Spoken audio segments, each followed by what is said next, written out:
Everyone, লাইফের ছোট ছোট মোমেন্ট গুলো ক্যাপচার করতে আমার ভীষণই ভালো লাগে। তাই আজকের দিনটাও তোমাদের সাথে শেয়ার করতে চলে এসেছি। কোথায় যাচ্ছি, কি করছি, পুরোটুকুই থাকছে আজকের ব্লগে। তো স্টে উইথ মি। জুনিয়র ঘুম থেকে ওঠার আগে চেষ্টা করি যতটা কাজ এগিয়ে নেওয়া যায়।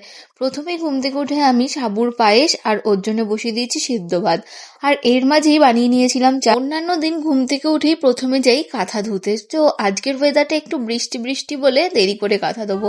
সবাই মিলে একসাথে চা খেয়ে জুনিয়র ঘুম থেকে উঠলে ওর সাথে একটু খেলে নিই আমি। আর খেলার পরে ও আবারও ঘুমিয়ে যায়, ওকে আবারও শুইয়ে দিয়ে আমি যাই স্নানে।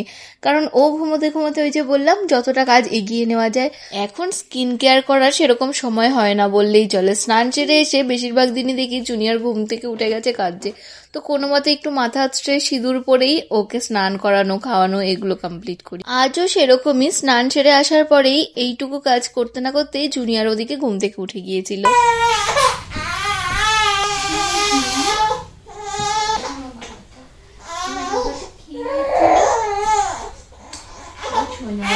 কি হয়েছে?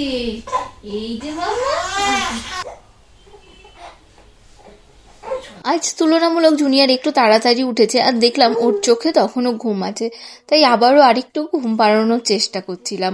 আর গতকাল রাতে যেহেতু প্রচন্ড বৃষ্টি হয়েছে, ওয়েদারটা খুব খারাপ, তাই আর ঘরের দরজা জানালা খুলিনি। তাই ঘরটা যেহেতু অন্ধকার, জুনিয়র হয়তো ভাবছে এখনো রাত, তাই ও উঠেও আবার বারবার ঘুমিয়ে পড়ছিল। ও ঘুমিয়ে গেলে আমি যাই পুজো দিতে। পুজোটা কমপ্লিট করার পর এসে দেখি ও আর ওর পাপা দুজনেই একসাথে রয়েছে। জুনিয়র তখন অলরেডি ঘুম থেকে উঠে গিয়েছিল। এরপরে আমি একটু বিটের রস খেয়ে নিই, আর ও যেহেতু ওর পাপার সাথে রয়েছে, সেই সুযোগে আমি গিয়েছিলাম ওর কাঁথা কাচতে। এটা আমার অন্যান্য দিন সকালবেলাই হয়ে যায়।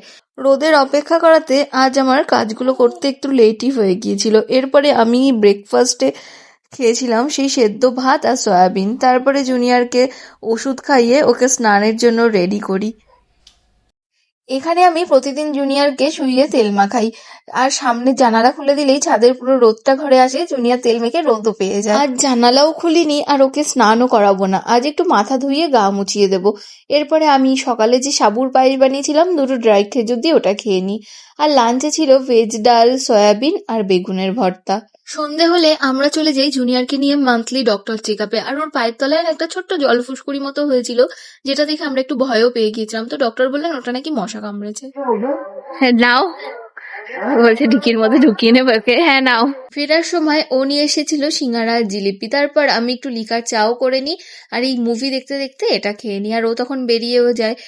দেখো কাঁদছে, এদিকে দেখছে রামায়ণ দেখতে ব্যস্ত। এদিকে রামায়ণ দেখতে দেখতে ও কান্না ভুলে গেছে, এতক্ষণ কিন্তু কাঁদছিলই। এখানে চলেছে রামায়ণ, ছেলে দেখছে রামায়ণ।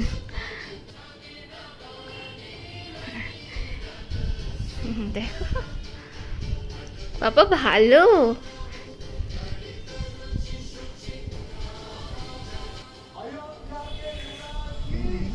এ দেখো দুষ্টুমি করে না, দুষ্টুমি সামনে থেকে টেনে টেনে বোতাম সহ এটাকে ছিঁড়ে ফেলেছে, পুরোই ছিঁড়ে ফেলেছে। এটা কিন্তু ঢোলা ছিল না, আমি যখন সকালে আটকেছি তখন কিন্তু সুতো ফুতো খোলা ছিল না।